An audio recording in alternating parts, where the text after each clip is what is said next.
Hello everyone and welcome है आप सभी एस्पिरेंट्स का आईएफएस के शानदार प्लेटफॉर्म के ऊपर। और हर साल जो है आईएफएस के बच्चे बेहतरीन परफॉर्म करते हैं, चाहे वो एग्जाम सीएसआर नेट का रहा हो, डीबीटी का रहा हो, आईसीएमआर जेआरएफ का रहा हो या फिर गेट का रहा हो, चाहे वो बीटी हो या एक्सेल हो। उसी के साथ साथ बेस्ट रैंक हासिल करने का भी जो हुनर है वही आईएफएस के बच्चों में है। ऐसे ही एक कैंडिडेट से आज हम बातचीत करने वाले हैं जिन्होंने है फार्मेसी करके गेट एक्सेल में लाइफ साइंस में जो है वो बहुत बेहतरीन रैंक हासिल किया है।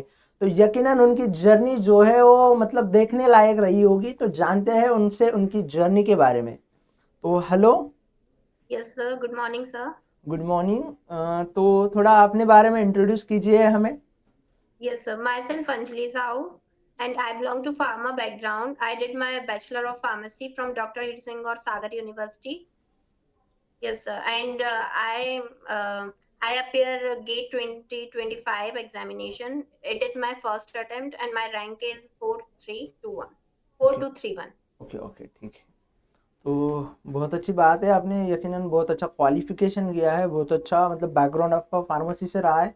तो मैं आपसे ये पूछना चाहता हूँ कि जब आपने मतलब एग्जाम का रिजल्ट देखा तो तब आपकी फीलिंग क्या रही थी, तब आपकी इमोशंस क्या रहे थे?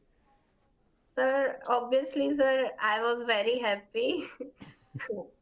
सर मैंने एक्चुअली लास्ट 40 डेज में प्रेपरेशन करी हुई थी सारी। मैंने उसके पहले सिलेबस भी अच्छे से नहीं देखा हुआ था। मैंने लास्ट 40 डेज में ही करी हुई है जो भी किया हुआ है। तो I was little bit nervous but sir result देख के सर, यस सर, हैप्पी तो थी मैं बहुत। अरे वाह, बहुत अच्छी बात है। फर्स्ट ऑफ ऑल मतलब पहली बात तो ये है कि आपने 40 डेज का प्रिपरेशन रहा। तो यस सर। यकीनन ये प्रिपरेशन तो फिर बहुत बेहतरीन रहा होगा। तो यस प्रिपरेशन की बात तो ज़रूर करेंगे, प्रिपरेशन की बात होगी ही, बट उससे पहले जैसे आपने बोला कि आप फार्मेसी बैकग्राउंड से है, तो यस थोड़ा सर। मुझे आपकी एजुकेशनल जर्नी के बारे में बताइए। Yes, sir. Sir, in 11th, 12th, my stream is PCM. I'm from mathematics stream. तो मेरे लिए बी फार्म भी डिफिकल्ट ही रहा क्योंकि मैं मेरा बायो बैकग्राउंड बिल्कुल भी नहीं था। तो ये भी थोड़ा मेरा डिफिकल्ट रहा है बी फार्म। फिर मैं इसके बाद जीपेड में अपेयर हुई थी। Then I took a 1 year drop और मैंने गेट के लिए सोचा। तो या सर, गेट मैंने इस बार दिया और फिर मैं क्वालिफाई हुई।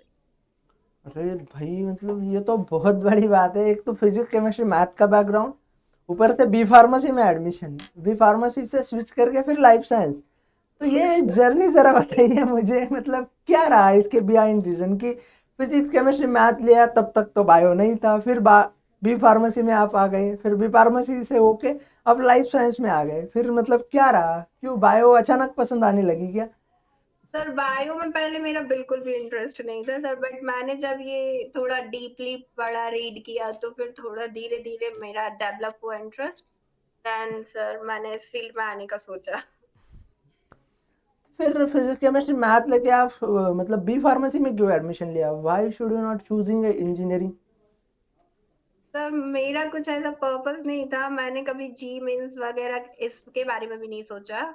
मैं कुछ पहले मेरा कुछ और ड्रीम था। मेरा था कि मैं सिविल सर्विसेज ये सब करूंगी, बट फिर मेरा थोड़ा गया कि हाँ कुछ तो करनी है ग्रेजुएशन, ताकि एक स्टेबल फील्ड चूज करूं ताकि स्टेबल थोड़ा हो पाऊं। तो इसीलिए मैंने ये बी फार्म किया। फिर मेरा इंटरेस्ट इसमें और बढ़ा तो फिर मैं इसको आगे बढ़ाती गई। ओके। फिर बी फार्मेसी से स्विच किया आपने लाइफ साइंस में। तो जब आपने लाइफ साइंस का गेट एक्सेल का पेपर दिया तो कौन से सब्जेक्ट को चूज किया था फिर? सर मैंने एक्सेल से दिया था, बट सर मेरा ये इंटरेस्ट, गेट वाला इंटरेस्ट तब डेवलप हुआ जब मैं CDRI इंडस्ट्रियल ट्रेनिंग के लिए गई थी।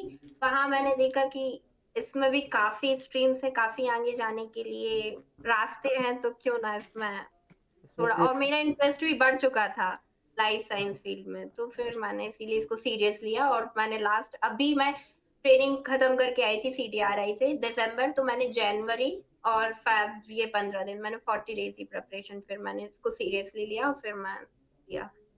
सी डी आर आई के बारे में थोड़ा बताइए, हमें थोड़ा और अच्छे से एक्सप्लोर कीजिए यस आप। सर। सर मैं CDRI स्किल डेवलपमेंट कोर्स के लिए गई थी। ये मेरा course analytical advance analytical techniques का था। ये 2 मंथ्स का कोर्स था एक्चुअल में, अच्छा 2 skill month. Development course, yes sir. Okay, okay, okay. मैंने वो जॉइन किया था। वहाँ जाके जो मैंने रिसर्च वर्क वगैरह, लैब्स वगैरह देखे तो वो मुझे बहुत सही लगे। तो फिर मैंने ये सोचा कि हाँ, करना चाहिए। अच्छा, अच्छा ये करना चाहिए, अच्छी बात है। तो फिर मतलब बी फार्मेसी से लाइफ साइंस में आने के लिए अगर मैं बी फार्मेसी के स्टूडेंट्स को देखता हूँ तो मैंने कुछ बच्चों से इंटरेक्ट भी किया है। बी फार्मेसी को अगर आप देखोगे तो ज़्यादातर केमिस्ट्री का पार्ट आता है उसमें, यस सर। क्योंकि मतलब ठीक है ह्यूमन हेल्थ से है बाकी सारी चीज़ों से, बट लेकिन मोस्ट ऑफ चीज़ें जो है वो जस्टली नॉर्मली ड्रग्स हो जाए बाकी सारी बातें हो जाए वो केमिस्ट्री से आती है। तो फिर यस सर। केमिस्ट्री से लाइफ साइंस में स्विच करने के लिए आपको थोड़ी दिक्कतें तो रही होगी। यस सर, जूलॉजी मेरे लिए बहुत टफ रही है। लेकिन बट मेरे पास 40 डेज़ थे तो मैं सारा सिलेबस तो कर नहीं सकती थी। तो मैंने बहुत ही सिलेक्टेड टॉपिक्स चूज़ करे हुए थे। ओके, तो ये आपकी 40 डेज की स्ट्रैटेजी बताइए हमें, प्रिपरेशन जर्नी बताइए, क्योंकि ये बहुत मतलब खतरनाक जर्नी है, क्योंकि बच्चे एक एक साल दो दो साल पढ़ते हैं और तब जाके क्वालिफिकेशन देखने को मिलता है। आपने 40 दिन में ही एग्जाम मतलब क्वालिफाई भी कर लिया, रैंक भी हासिल किया। और उसी के साथ साथ मैं अगर बात करूँ तो एक तो आपका फार्मेसी का बैकग्राउंड, लाइफ साइंस में कन्वर्टेड, फिर 40 दिन का प्रिपरेशन, तो थोड़ा बताइए भाई हमें भी। सर मेरी केमिस्ट्री तो स्ट्रॉन्ग थी। हम्म। मुझे ये पता था मैं केमिस्ट्री कर लूँगी। तो मैंने वहाँ पे जो मेरा स्ट्रॉन्ग नहीं था टॉपिक, उस पर स्टार्टिंग पे ध्यान दिया। स्टार्टिंग में तो केमिस्ट्री पर मैंने जो मेरे डिफ़िकल्ट टॉपिक्स थे, उन पर ध्यान दिया। जैसे मेरी फिज़िकल केमिस्ट्री छूटी हुई थी। इनऑर्गेनिक तो जैसे हम फार्मा में पढ़ते हैं, बहुत अच्छे से पढ़ते हैं, स्टीरियो वगैरह ये पढ़ते हैं। तो मैंने फिज़िकल पे ध्यान दिया, फिज़िकल क्योंकि इसमें ज़्यादा आती है। मैंने पेपर एनालिसिस करे पहले तो 5-6 साल के, क्या कहाँ से कैसे आता है। मैंने पहले स्टार्टिंग के 5 दिन तो सारे यही सब किया था। मैंने एनालाइज़ किया सारा, मैंने अपना रूटीन कि मुझे क्या-क्या पढ़ना है और मेरे लिए क्या ईज़ी रहेगा ज़्यादा, क्या ओके। करना ईज़ी रहेगा। तो मैंने पूरा ये एक शेड्यूल बनाया था अपना, देन मैं उस पे स्टिक हो गई थी कि अब मुझे इससे हट के कुछ नहीं जाना है। तो तभी मैं ऐसा कर पाई और मेरी बायोकेमिस्ट्री जो थी मैंने केसी सर के लेक्चर्स देखे तो उन वो इतना इंटरेस्ट से जो पढ़ाते हैं तो उसमें मुझे इंटरेस्ट था कि बायोकेमिस्ट्री हाँ, सर से पढ़ूँगी तो हो जाएगा, पता था। तो मैंने उनके लेक्चर्स जितने भी लिए मैंने उनके लेक्चर्स लिए और मैंने उनके जो जेआरएफ वाले लेक्चर्स डले हुए थे, एक्सप्रेस वाले, जेआरएफ एक्सप्रेस वाले, तो मैंने वो करे बहुत अच्छे से। अरे वाह, बहुत अच्छी बात है। तो वो मेरे लिए काफ़ी हेल्पफुल रहे। कि अपनी प्रिपरेशन जर्नी बताई, ये जो शेड्यूल बनवा के आप स्टिक टू इट रहे, ये हाँ, सबसे मैं और at least most. 10 to 12 hour तो देती ही थी। अरे बाप रे, ये सबसे बड़ी बात होती है अंजलि जी, क्योंकि शेड्यूल तो वो हर कोई बनवाता है, मैंने भी देखा है बहुत एस्पिरेंट्स को, बट लेकिन कोई वो टिक नहीं पाता 3-4 दिन से ज़्यादा या 5, कोई मैक्सिमम कितना भी कर ले तो 6 दिन वो शेड्यूल फॉलो करता है, उसके बाद नहीं करता। बट आपने जो ये चीज़ की है कि आपने कंटिन्यूअसली मतलब पूरे 40 दिन उसी शेड्यूल को फॉलो किया, 10-12 घंटे डेली दिए, तो यकीनन ये जो मेहनत है ये रंग लाने वाली थी और उस मेहनत ने जो है वो रंग लाया और आपका एग्ज़ाम भी निकल गया। तो थोड़ा मुझे आपके एग्ज़ाम हॉल का एक्सपीरियंस शेयर कीजिए।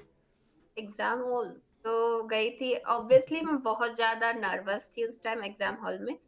बट मुझे ये पता था कि मैं ये सोच के गई थी मुझे माइनस मार्किंग तो बिल्कुल नहीं चाहिए ओके। क्योंकि यदि माइनस मार्किंग मेरी गई तो मेरा जाएगा और मेरी इतनी अच्छी प्रिपरेशन भी नहीं थी कि मैं कोई चांस ले सकूँ। तो मैंने माइनस मार्किंग तो बिल्कुल नहीं होने दी।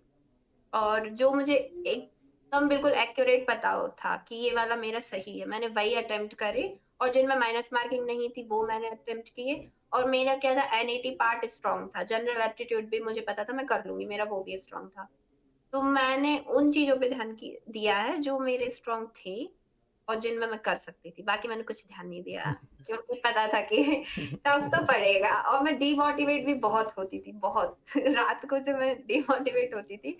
लेकिन फिर मैं सोचती थी कि कर लो जो होगा देखा जाएगा। ओके, तो फिर आपके फ्यूचर का क्या सोचा है आपने, क्या फ्यूचर प्लान है अब इतना अच्छे फ्यूचर क्वालिफाई। का अब मुझे सीएसआईआर में नेट भी दे मतलब देने वाली हूँ। अब दिसंबर का मैंने सोचा है कि दूँगी मैं अच्छे से प्रिपरेशन करके। अभी तो मैं एमटेक के लिए जॉइन करूँगी, कोई भी जहाँ भी जैसा भी देखूँगी क्या हो रहा है। पीजी तो क्योंकि करनी ही है। अच्छा, अच्छा। फिर देन अब मुझे सीएसआईआर नेट भी करना है, प्रिपरेशन। तो ऑब्वियसली मैं पीएचडी ज्वाइन करूंगी। बहुत अच्छी बात है। तो आपको बहुत सारी शुभकामनाएं आपकी इस जर्नी के लिए। यकीन थैंक यू है सर। कि आपने 40 दिन अच्छे से प्रिपेयर कर लिया है, तो 6 महीने भी अच्छे से प्रिपेयर करोगे शेड्यूल बनवा के, और यकीनन सीएसआर नेट में अच्छा रैंक हासिल करोगे। और उम्मीद है, मैं यही होप्स करता हूँ कि अगली दफ़ा जब भी हम इंटरव्यू कंडक्ट करेंगे तो ऑल इंडिया रैंक के साथ साथ आपका ही इंटरव्यू कंडक्ट हो। ठीक है, यस तो sir. Best wishes from me and पूरे आईएफएस फैमिली की तरफ से आपको। Thank you thank so you so much for much sharing sir. Your journey और एक्सपीरियंस और नॉलेज। और यकीनन ये इंटरव्यू, आपने ये जो बातें बताई आपने, ये बहुत बेहतरीन थी। बहुत कुछ नया मुझे भी जानने को मिला, सीखने को मिला। So thank you so much. Thank you once again. Thank you sir. Thank you for inviting me. Thank you sir.